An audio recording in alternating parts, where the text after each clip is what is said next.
ମୋ ନା ବିଜୟ ଦାସ। ତ କାଲି ରାତିରୁ ପୂଜା ଆରମ୍ଭ ହେଲା, ରାତିରେ ବି ପୂଜା ସରିଗଲା 4ଟା 4:30 ସୁଦ୍ଧା ସରିଗଲା। ବର୍ତ୍ତମାନ ମାଆଙ୍କର ଯାହା ରୀତିନୀତି ଭୋଗ ଲାଗିବ, ଧୂପ ହେବ, ଦୀପ ଲାଗିବ। ଆଉ ବର୍ତ୍ତମାନ ମାଆଙ୍କର ବି ପୂଜା ଚାଲିବ 10-11 ଦିନ ପର୍ଯ୍ୟନ୍ତ। ଭକ୍ତ ବହୁତ ବର୍ତ୍ତମାନ ଆସୁଛନ୍ତି।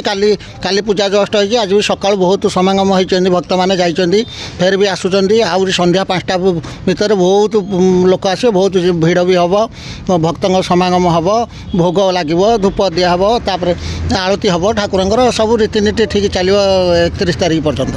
କିନ୍ତୁ ମା ସବୁଠୁ ସେ ତ ସର୍ବମୟୀ ଜନନୀ, ମା ପାର୍ବତୀ, ମା କାଳୀ, ମା ଦୁର୍ଗା ସହିତ ଏକା ସବୁ।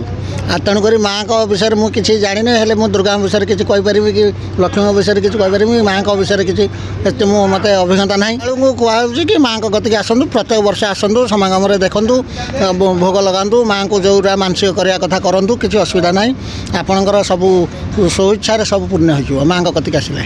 हाँ उपसभापति अच्छी आम ये कलेज छक काली दक्षिणेश्वरी काली पूजा कमिटर प्रत्येक दिन तो सांस्कृतिक कार्यक्रम आम रखीचु बाहर सब आसुँच कलाकार मैंने आम लोकाल जी भजन संध्या ये सब कलाकार मैंने से भी देवे प्रतिभा जोगेबे आ सहित आम जनसभा को देखिकी एथर टिके जेहेतु आम द्वितीय वर्ष पदार्पण करूँ एबे टिके आमे नुआ धरण चेष्टा कलु टे भितरु करने सांस्कृतिक कार्यक्रमटा कहीं लोक टे गहली है रास्तार असुविधा हो तेणु आम भितर को आम स्टेजटा कलु आगे आम आशा रखुचु एथर 10 दिन जाक टे अधिक लोक समागम आमर ये रे व्यासनगर सहर एथर नुआ करी स्टाडियम रोड रे गोटे काली पूजा कमिटी छापागड़िया से रही आम 18टा गाड़ी टोटाल आमर काली पूजा कमिटी। भसाणी दिन आमर 31 तारिख पड़ू 31 अक्टोबर रे तेणु भसाणी दिन आम से भल भाव में प्रस्तुति करूँ गला वर्ष अपेक्षा एथर आउटे धूमधाम भसाणी पालन करने